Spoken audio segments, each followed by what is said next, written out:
Buenos días con todas y con todos aquí presentes.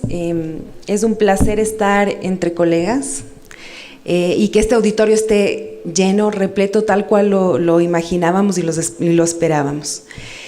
Yo voy a empezar esta reflexión porque más que hacer una ponencia y tomando las palabras justamente de Álvaro, de nuestro viceministro, en la que las personas que estemos acá intentemos generar como un diálogo y una reflexión sobre la convivencia armónica, la cultura de paz, qué es esto de la prevención de violencia. Quisiera invitarles a que estas reflexiones que yo las traigan puedan tener una vuelta, esto es decir, en que podamos mantener un diálogo abierto para poder reflexionar y entender cuál es el trabajo de los profesionales de los departamentos de consejería estudiantil en el territorio, en las instituciones educativas, en el sistema educativo nacional, público, privado y sobre todo en nuestro país.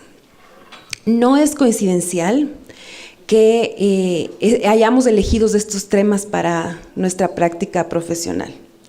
Muchas veces nos ponemos a pensar y decimos tal vez estamos en donde estamos porque no había otra opción, pero estoy segura que este equipo que está aquí, todos estos profesionales que estamos aquí convocados, hemos elegido, hemos hecho esta elección de aportar a la construcción de una ciudadanía más solidaria, más igualitaria, más equitativa, menos violenta, ¿sí? Más democrática. Y por eso no son menores las palabras mencionadas por Álvaro, el viceministro. Estamos nosotros muy enfocados desde la subsecretaría, desde la Dirección de Educación para la Democracia y el Buen Vivir con Pablo y todo el equipo a la cabeza, súper empeñados en fortalecer el trabajo que ustedes realizan en el territorio. La ponencia que yo quería realizar, quería plantear algunas reflexiones sobre qué es esto de la educación para la paz. Cómo desde el lugar en el que nosotros estamos apoyamos, aportamos para la construcción de una cultura de paz, para promover la paz. Entonces, quería partir con algunos conceptos pequeñitos sobre qué es la educación para la paz. Y son conceptos que los han manejado durante años en varias convenciones internacionales, que los mismos organismos internacionales los han puesto en el debate y que los han construido colaborativamente. ¿Qué es la educación para la paz? ¿Qué significa educar para la paz? Yo he traído aquí tres conceptos que han sido bastante, como les mencionaba, socializados, ¿no? Educar para la paz es enseñar a la gente a encararse de manera más creativa, menos violenta a las situaciones de conflicto y darle los medios para hacerlo, ¿sí? También tenemos que educar para la paz es una educación para el encuentro, para el diálogo, para la cooperación, la cesión de confianza y un lugar para desarrollar potencialidades. Y aquí hago mención que en ningún momento de estos conceptos de educación para la paz se está planteando únicamente para estudiantes, sino es para absolutamente todas las personas profesionales que estamos involucrados en este proceso educativo. ¿Qué es educar para la paz? Es una educación para superar positivamente las tensiones y contradicciones que vive nuestra sociedad. Una sociedad que está permanentemente en contradicción entre lo espiritual y lo material, entre lo universal e individual, entre la tradición y la modernidad. El educar para la paz no es menor, como vemos, es educar para la no violencia, ¿no es cierto? Entonces, si nosotros queremos educar para la paz, tenemos que… La siguiente, por favor. Entonces, si nosotros hablamos que educar para la paz, todas estas cosas antes mencionadas, hablaríamos que entonces educar para la paz es educar para la no violencia, ¿sí? Esta violencia que ha sido definida como un problema social y cultural que afecta el desarrollo integral de las personas, vulnerando su derecho a vivir en un entorno libre de violencia. Esa violencia que además se genera por relaciones desiguales de poder.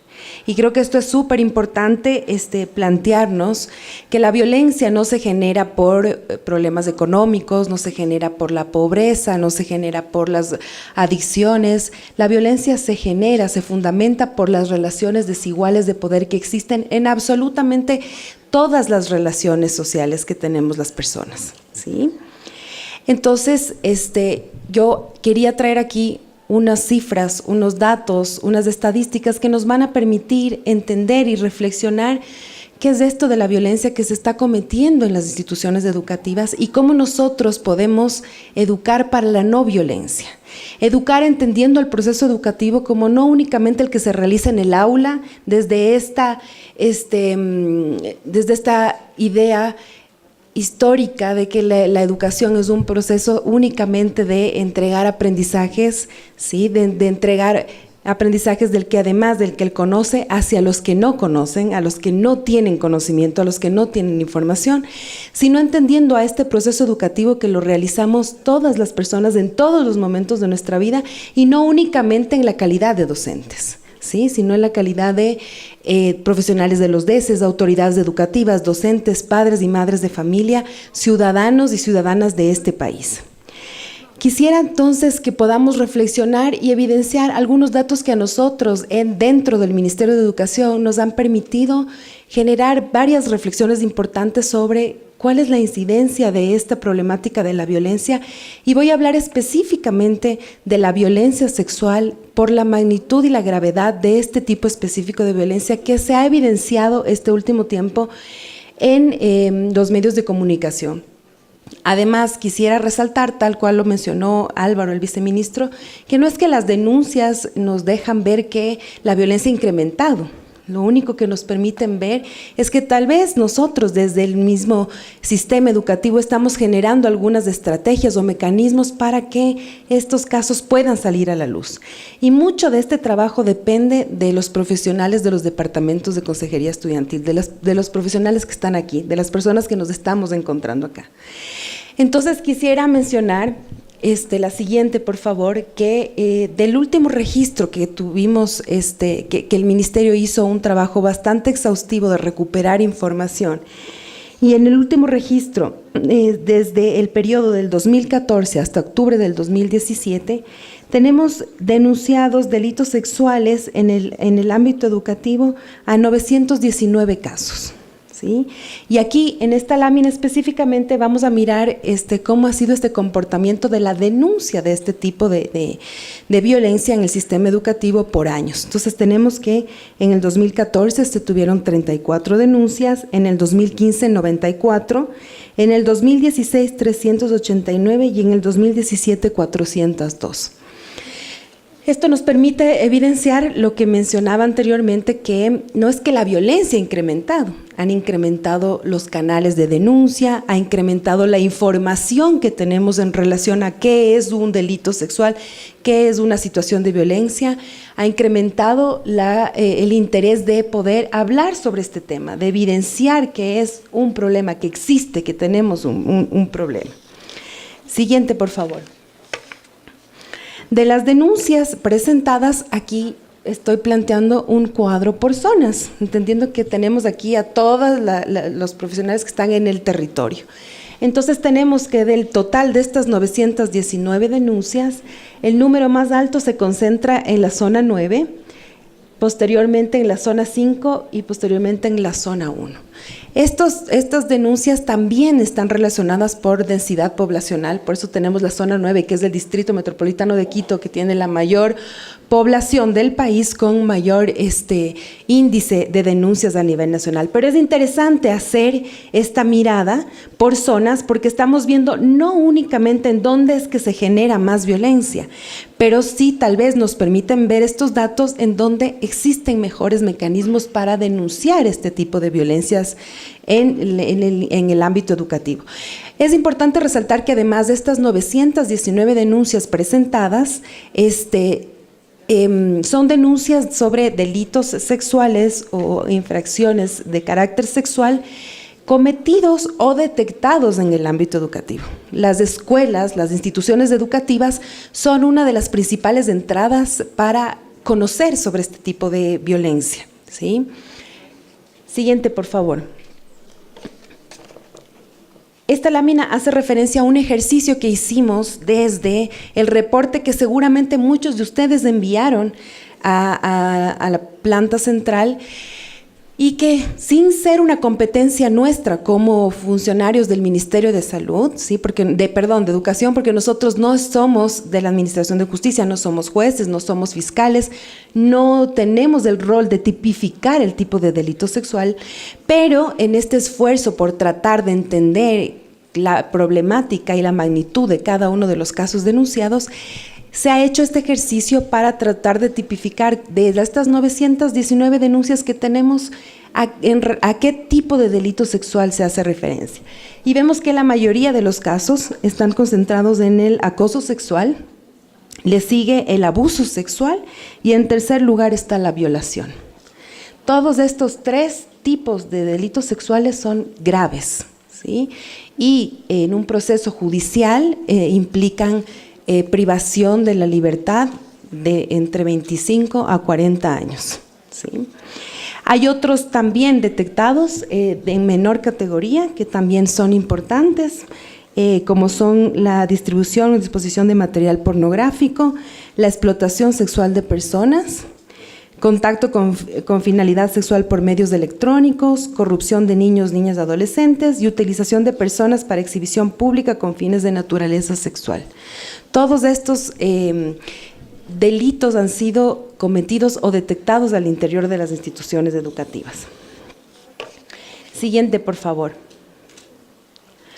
Otro de los datos interesantes que han salido de este análisis de la información es que cuando nosotros miramos las denuncias de delitos sexuales por sexo del presunto agresor, encontramos que el 98% de los agresores son hombres versus un 2% de agresoras sexuales mujeres.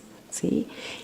Esto en relación a de los 919 casos que son cometidos o detectados en el sistema educativo. Siguiente, por favor. Aquí me parece también, me parecía interesante poder traer este dato sobre las denuncias por tipo de agresor y esta desagregada por las que han sido cometidas dentro del sistema educativo y las que han sido detectadas porque han sido cometidas fuera del sistema educativo.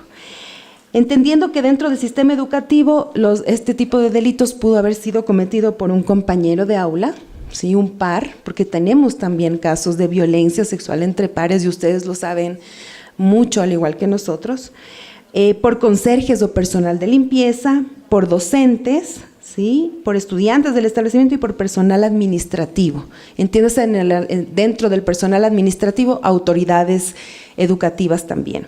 Y fuera del sistema educativo, por amigos, choferes de transporte escolar, que también tenemos estos casos, conocido no pariente, un desconocido, el novio, la enamorada o el pariente más cercano.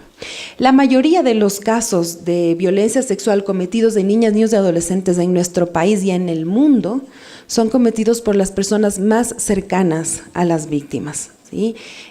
Si bien es cierto, la mayoría de estos delitos no se cometen en las instituciones educativas, sino al interior de las familias, es importante reflexionar sobre qué está pasando en las instituciones educativas, porque se supone que es un lugar seguro, se supone que tiene que ser un lugar de ejercicio de derechos y donde se debería cumplir el derecho fundamental el derecho a una vida libre de violencia para todas las personas, ¿sí? Y obviamente porque nos convoca qué es lo que está pasando específicamente en estas instituciones. Entonces, este cuadro nos permite evidenciar por años el número de denuncias que fueron presentadas. En azul están las que fueron cometidas dentro del sistema educativo y en rojo las que han sido identificadas fuera del sistema educativo. Hice toda esta explicación previa porque esto no muestra que la mayoría de delitos sexuales se cometen en las instituciones educativas, solamente porque nosotros somos una fuente desde donde se detectan este tipo de delitos sexuales, ¿no? Pero es importante aquí mirar cómo en los dos casos ha ido creciendo la denuncia a lo largo de los años, ¿sí? Siguiente, por favor. Ahora sí nos vamos a enfocar específicamente dentro del sistema educativo. Y se vuelve a repetir este patrón, ¿no? Dentro de del sistema educativo, las denuncias de delitos sexuales por sexo del presunto agresor vuelve a poner los mismos datos, ¿no? El 98% de los agresores son hombres versus el 2%, el 1.9% de agresoras que son mujeres. Siguiente, por favor. Los rangos de edad de los presuntos agresores, y este es un dato que también nos puede servir para reflexionar sobre varios puntos que haré después una explicación, pero si nosotros comenzamos a desagregar la edad de estos agresores sexuales al interior de las instituciones educativas, vemos que hay una concentración, se concentra la mayor cantidad de delitos sexuales en los docentes que están entre los 40 y 60 años de edad, viendo que entre 41 y 50 años se encuentran 127 denuncias y de 51 a 60 años 115 denuncias. También tenemos otros casos cometidos en otras edades, pero llama la atención este grupo poblacional por parte de los agresores. Siguiente, por favor. Aquí aparece otro dato de especial interés para nosotros, en el que se evidencian también el rango de edad de los presuntos agresores por si son o no son sujetos de sanción administrativa. Entiéndase a los sujetos que no son, que no tienen una sanción administrativa, a los estudiantes, ¿sí? Y a los que tienen una sanción administrativa, a docentes, autoridades educativas y profesionales de los departamentos de consejería estudiantil. Y vemos también aquí que se repiten otra vez estos datos de los agresores hombres de 41 a 60 años, pero nos aparecen estos otros que llaman la atención, que son de 6 a 10 años y de 11 a 17 años, que son de 18 y 53 casos que nos ponen en alerta, ¿no? La violencia sexual, la violencia en general no discrimina ninguna categoría. Y aquí estamos evidenciando que no discrimina edad, no hay una edad específica para que se la cometas y tampoco hay una edad específica para que los perpetradores de esta violencia tengan una discriminación o no. A lo largo de toda la vida de las personas, la violencia puede manifestarse y las personas a lo largo de toda su vida pueden ejercer también cualquier tipo de manifestación de violencia. Siguiente, por favor. En el detalle sobre el tipo de presuntos agresores dentro del sistema educativo, me parecía importante también tener aquí este dato de que el 80% de los agresores hombres que han cometido delitos sexuales dentro del sistema educativo son docentes, ¿sí? El porcentaje más alto es de los docentes y le sigue los compañeros de aula, que también es un dato importante con un 7%, los estudiantes del establecimiento, esto quiere decir estudiantes de otros niveles, no compañero del aula, con un 6.9%, y tenemos en otros porcentajes más bajos el personal administrativo, los conserjes y las autoridades educativas. Siguiente, por favor. Siguiente, gracias. Ahora, ¿qué pasa con las víctimas? Hemos visto como un poco los datos que nos permiten mirar la realidad desde los agresores. ¿Qué pasa con las víctimas? Y este es uno de los datos que más nos ha costado consolidar, que es un dato que aún está en revisión, pero si nosotros presentamos el número de denuncias de víctimas por delitos sexuales y por sexo, vemos que las mujeres son el 75% mayoritariamente víctimas versus un 25% de hombres víctimas de delitos sexuales al interior de las instituciones educativas, ¿sí? Siguiente, por favor.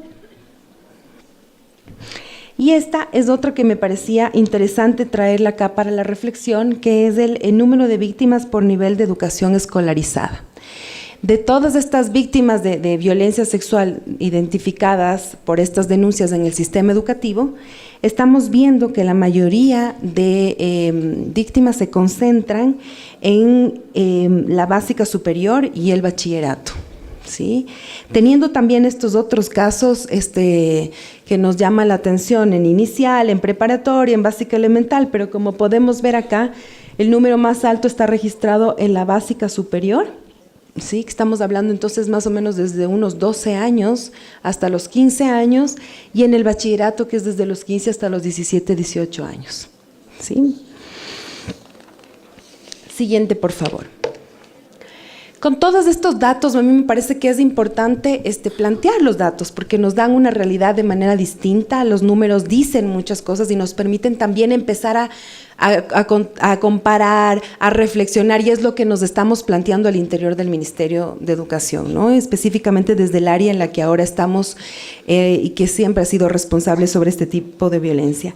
¿Qué pasa con la violencia entonces al interior de las instituciones educativas? Para mí, sucede sin ningún tipo de discriminación, ¿sí? La violencia no discrimina sexo, género, clase, etnia, religión, entre otras posibles variables, y lo vimos aquí. Tenemos de todas las edades, tenemos hombres y mujeres víctimas de violencia, tenemos distinto tipo de cruces de variables que se pueden hacer en relación a este tipo de información, pero la violencia no tiene discriminación, no discrimina absolutamente ningún tipo de variable.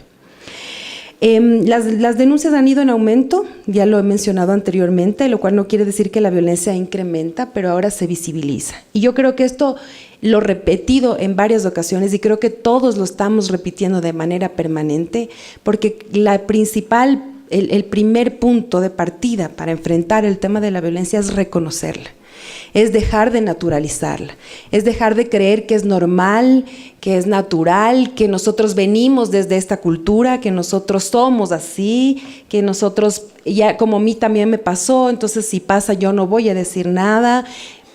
Es dejar de pensar que es natural, dejar de creer que mi compañero de trabajo por hacer esto, por cometer un tema de connotación sexual es porque está muy enfermo, y como está tan enfermo, es tan pobre, que bueno, pues lo tiene que hacer, ¿no?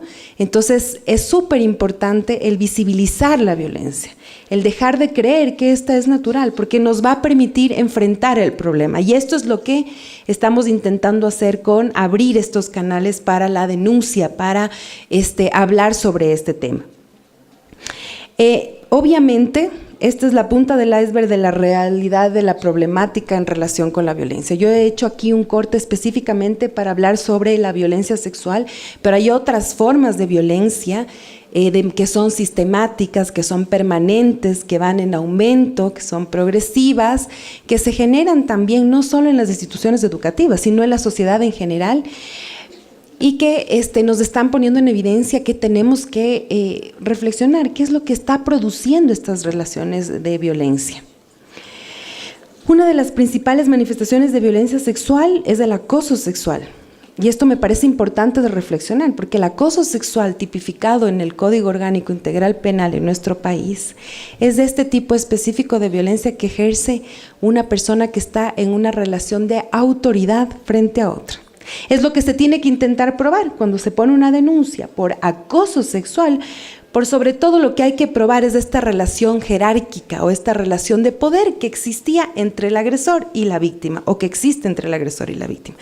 Y este es uno de los principales tipos de violencia que se están generando al interior de las instituciones educativas.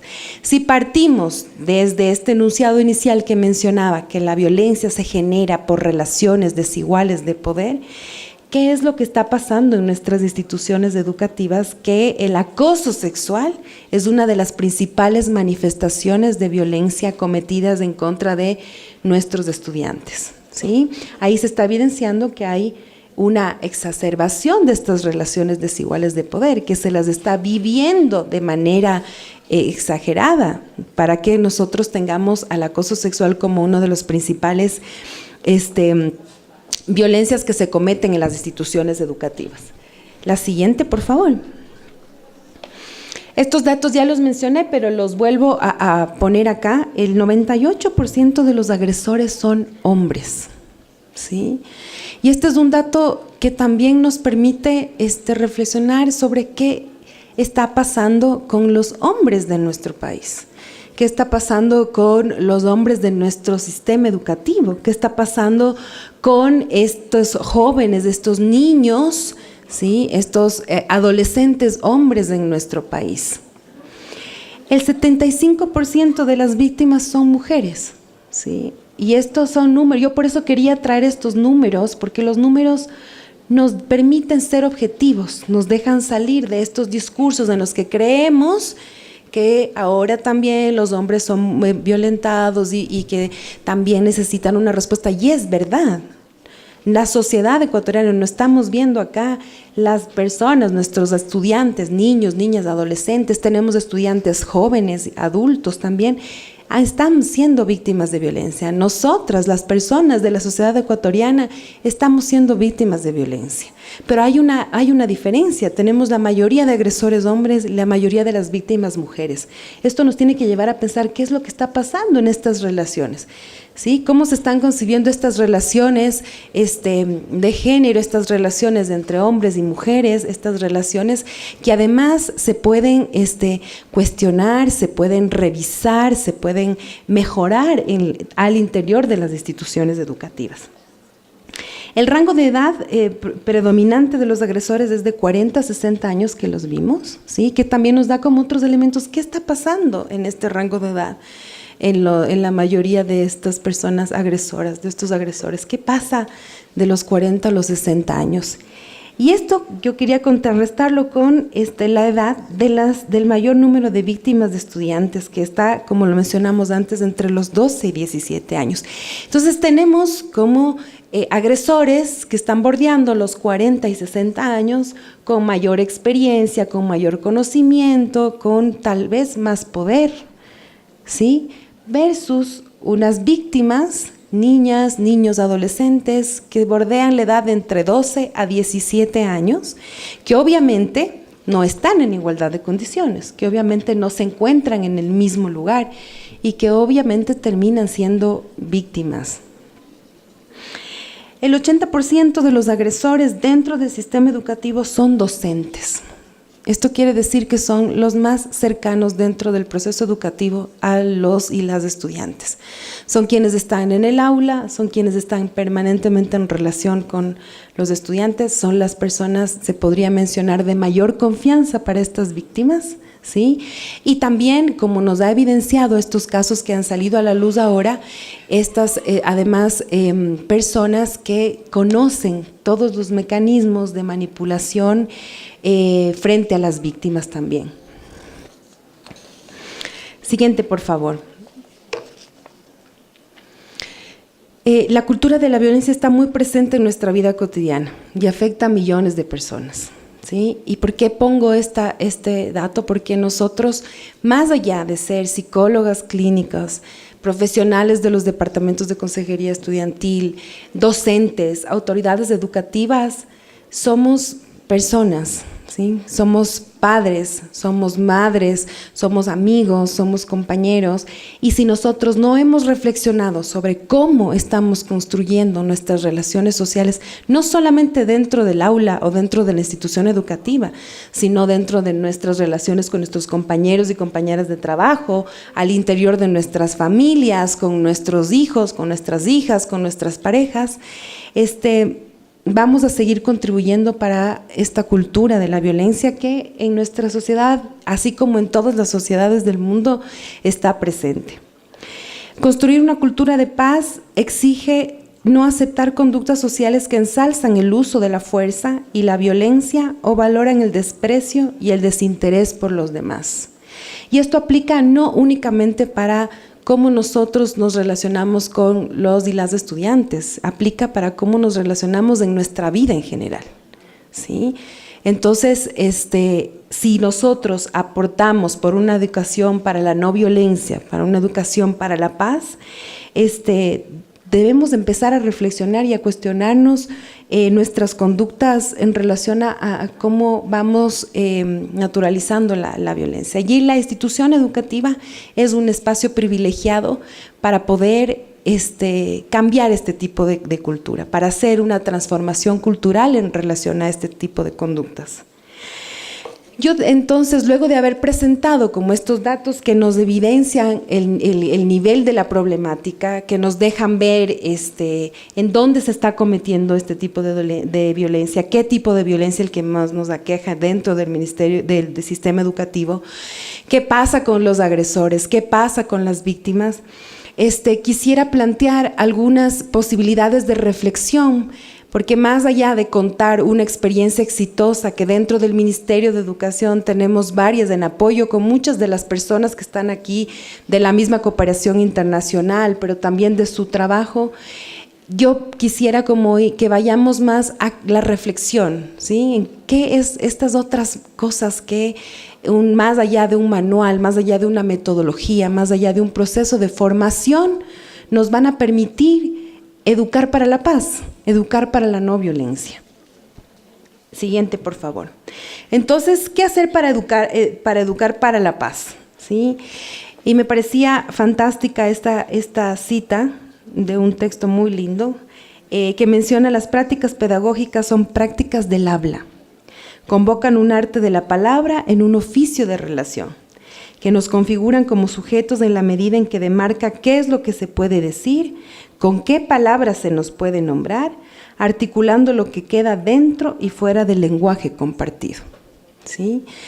Nosotros como educadores y educadoras, como profesionales de los DESES, como docentes, estamos educando con el ejemplo, estamos educando con la palabra, ¿sí? Estamos reproduciendo a través de esa palabra y generando tipos de relaciones. Nosotras desde esta relación podemos construir realidades, como podemos también destruir realidades, ¿sí? Entonces me parece bastante prometedor el que consideremos que las prácticas pedagógicas son prácticas del habla, porque también al ser del habla quiere decir que son cambiantes, ¿sí? Que van transformándose, que van construyendo, pero que también va develando realidades, que va poniendo y nombrando a las cosas de manera distinta, ¿sí? Habilitar otras posibilidades, otras realidades. Y esto lo tomé de una gran amiga que ustedes la van a escuchar en este congreso, de Ruth, que ha venido también a este congreso, y ayer justo ella mencionaba, ¿no?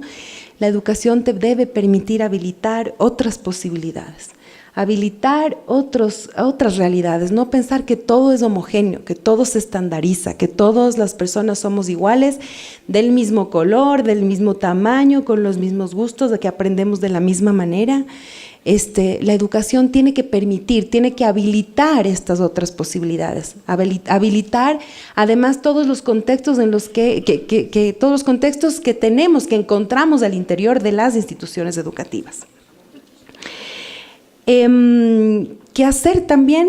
Y una apuesta que traigo acá es el promover las pedagogías colaborativas y no individuales, las que se construyen colectivamente. Nosotros venimos de una herencia, ¿sí?, en la que la pedagogía ha sido pensada por unos sujetos que tienen el poder, que se forman y que conocen todo lo que se debería saber. Lo dijeron aquí antes la decana que precedió mis palabras.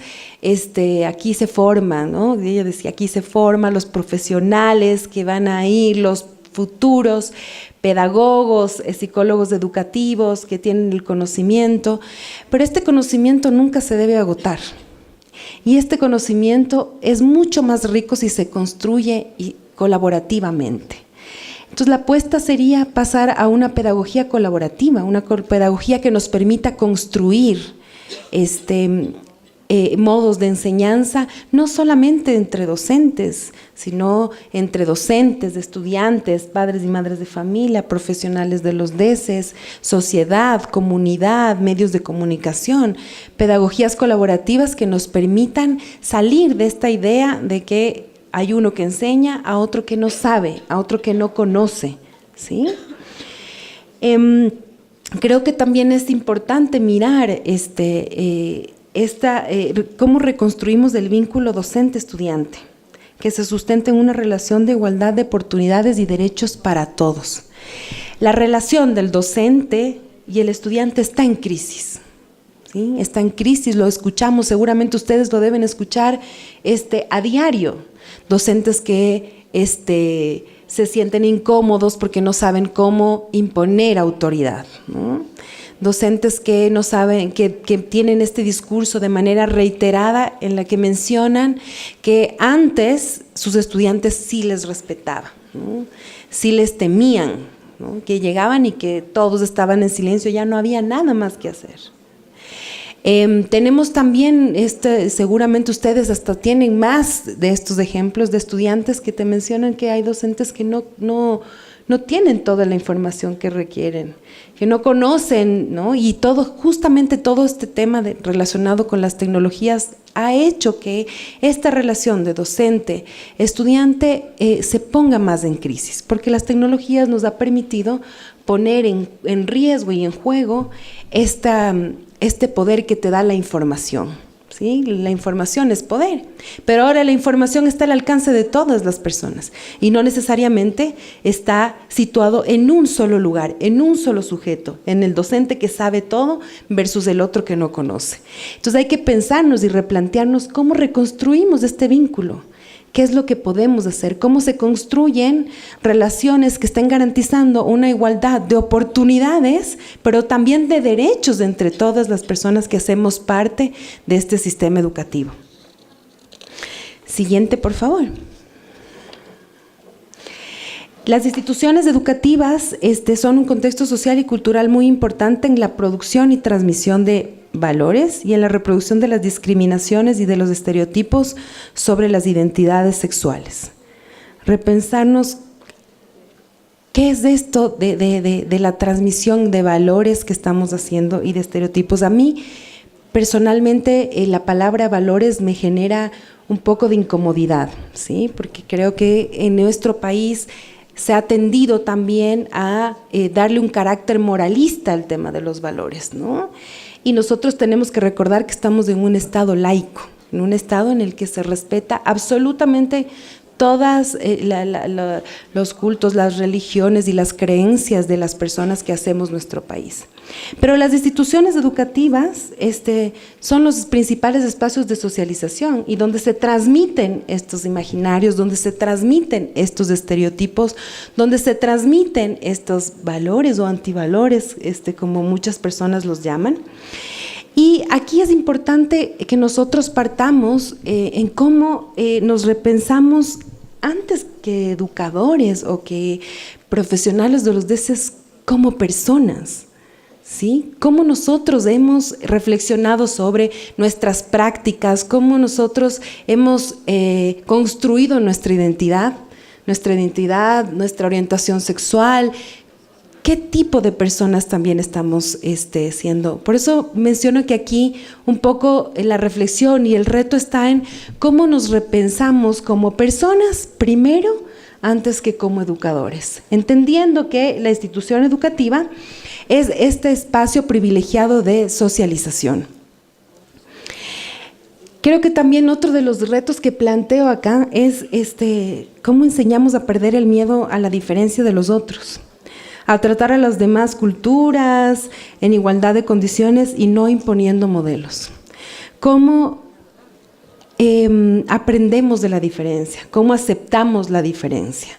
¿Cómo nosotros dejamos de mirarnos como binarios? ¿Sí? Como en una cultura que está completamente heteronormada, que se cree que todos somos hombres o mujeres y no hay otras posibilidades, ¿sí?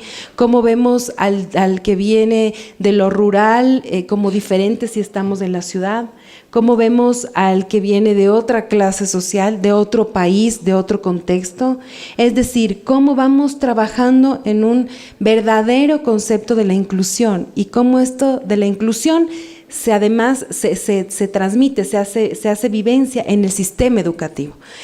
Venimos también de una cultura, y después aquí Danay nos va a compartir algunas reflexiones sobre todo lo que tiene que ver con la inclusión en temas relacionados a discapacidad física, pero hemos tendido a pensar que la inclusión está únicamente relacionada a cómo vamos incluyendo a estos estudiantes, docentes, profesionales DESES con algún tipo de discapacidad física, ¿sí?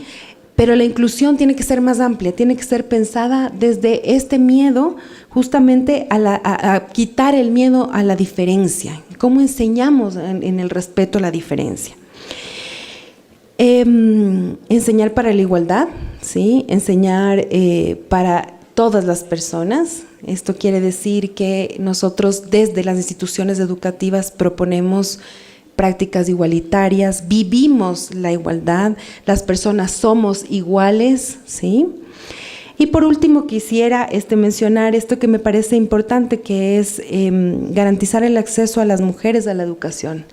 La educación es un factor protector y si nosotros posibilitamos la autonomía económica, estamos ya de las mujeres con un proceso educativo, estamos ya planteando una igualdad de oportunidades que se requiere en nuestro país para poder poner a hombres y mujeres en una misma condición y poder empezar a construir una cultura de paz y una cultura de igualdad. Entonces aquí yo abro un poco el diálogo para que podamos reflexionar sobre estos puntos que he traído. Y que si les ha parecido pertinente, con esta idea de repensarnos nuestro rol en las instituciones educativas y repensarnos también esta educación para la paz o educación para la no violencia. Muchas gracias.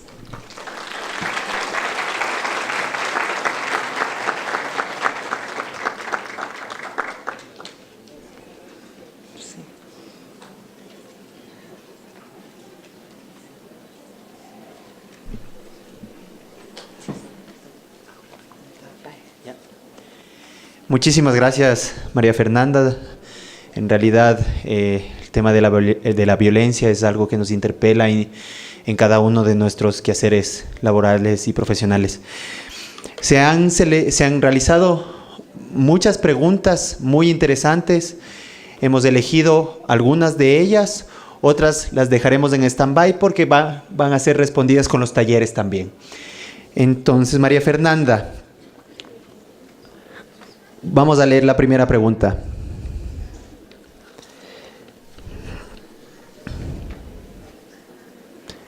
Se ve un incremento muy significativo en el número de casos denunciados en el 2016. ¿Cuál fue el factor de principal incidencia para esto?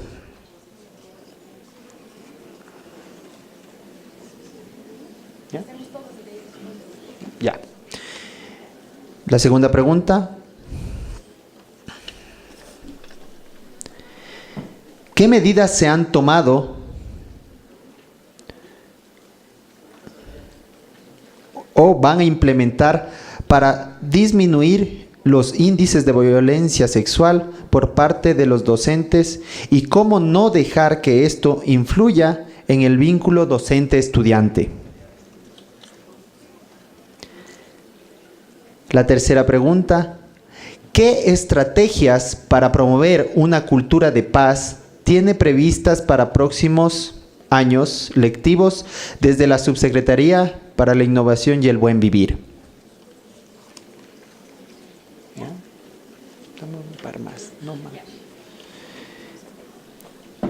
¿Qué hacer cuando Fiscalía no quiere receptar casos de connotación sexual? Es que son bastantes. Muchas gracias, María Fernanda.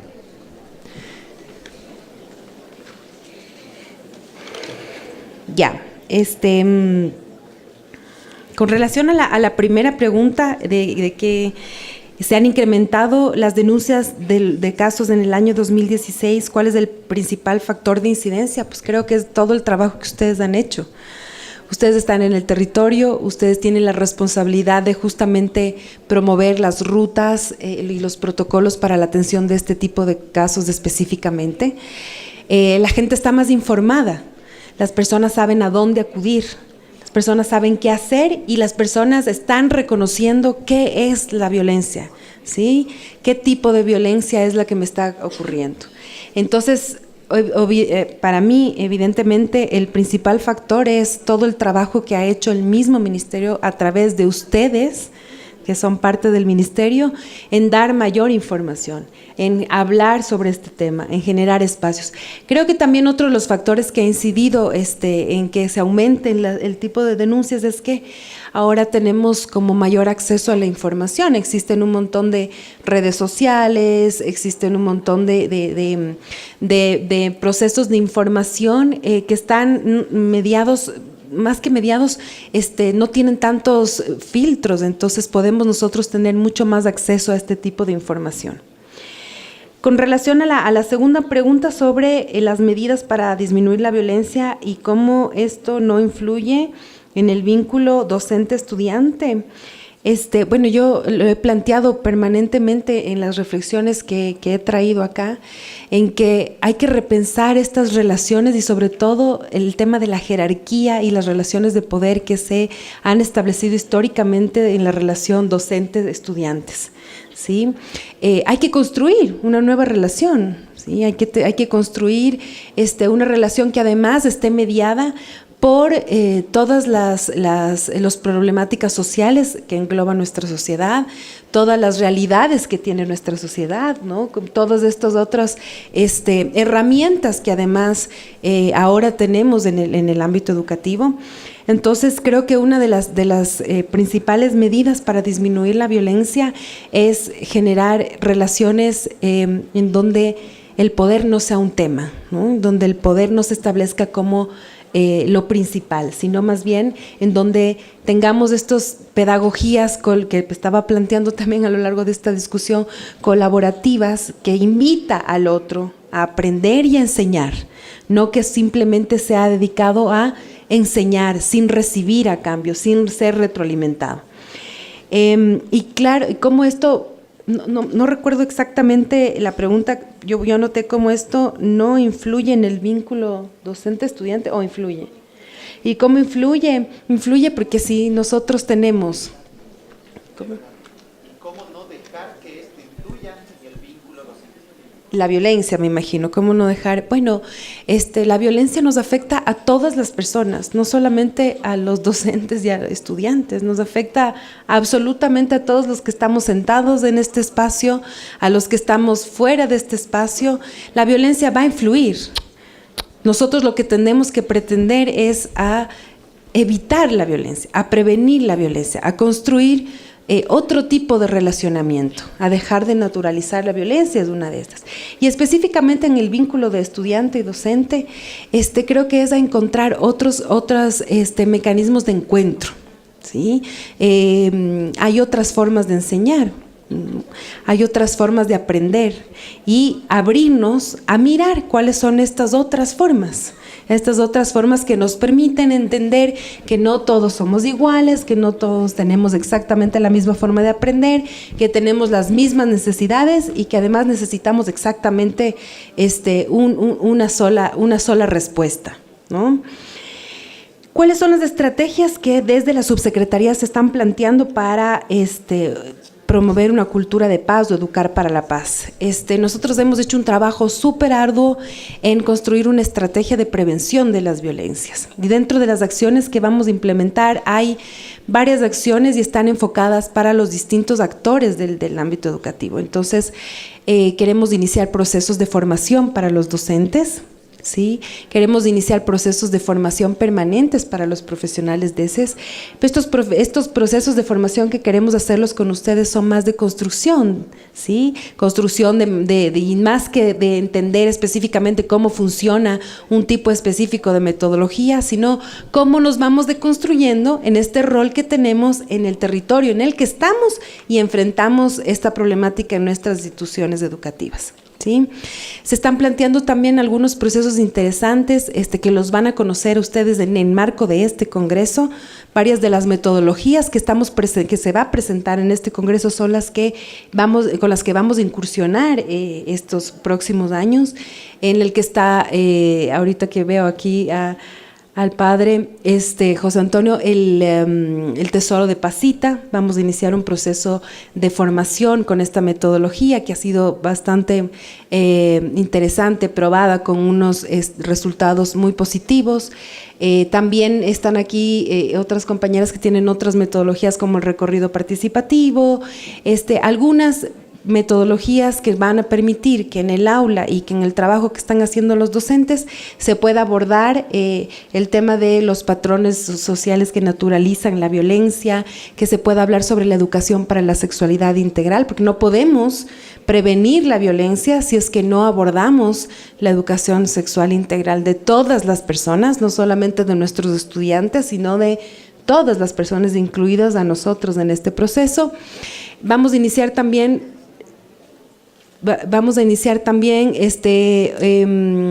procesos de trabajo con el fortalecimiento de los consejos estudiantiles y su rol como promotores del ejercicio de derechos en las instituciones educativas, ¿sí? Trabajo con las autoridades distritales para mejorar el tema de la denuncia, la atención de los casos, pero también para promover, por sobre todo, prácticas preventivas en el aula. Son muchas las acciones que nos estamos planteando, las queremos nacionalizar, pero muchas de estas están aquí y las van a ir conociendo ustedes. Por eso justamente la presentación que yo hice, como les mencioné inicialmente, más que contar específicamente qué estamos haciendo, quería como llevar a la reflexión, porque lo que queremos hacer lo van a ir viendo ustedes en este congreso. ¿Y qué hacer cuando la Fiscalía no atiende las denuncias? Hemos establecido ya cuáles son como los canales para denunciar a los fiscales que no están cumpliendo con su rol. Eso de manera permanente se ha transmitido.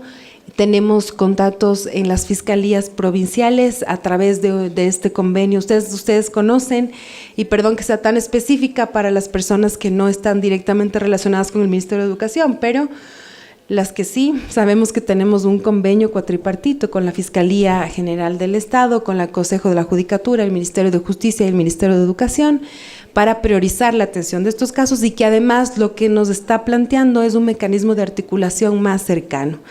Entonces, cuando ustedes tengan este tipo de casos de fiscales que no quieran atender los casos, hay que poner en aviso a las autoridades educativas, a los distritos, a las zonas, y las zonas también nos hacen llegar a nosotros para poder activar en el territorio este tipo de mala práctica, si se podría mencionar, de algunos funcionarios que se encuentran en la Fiscalía. Muchísimas gracias por su atención.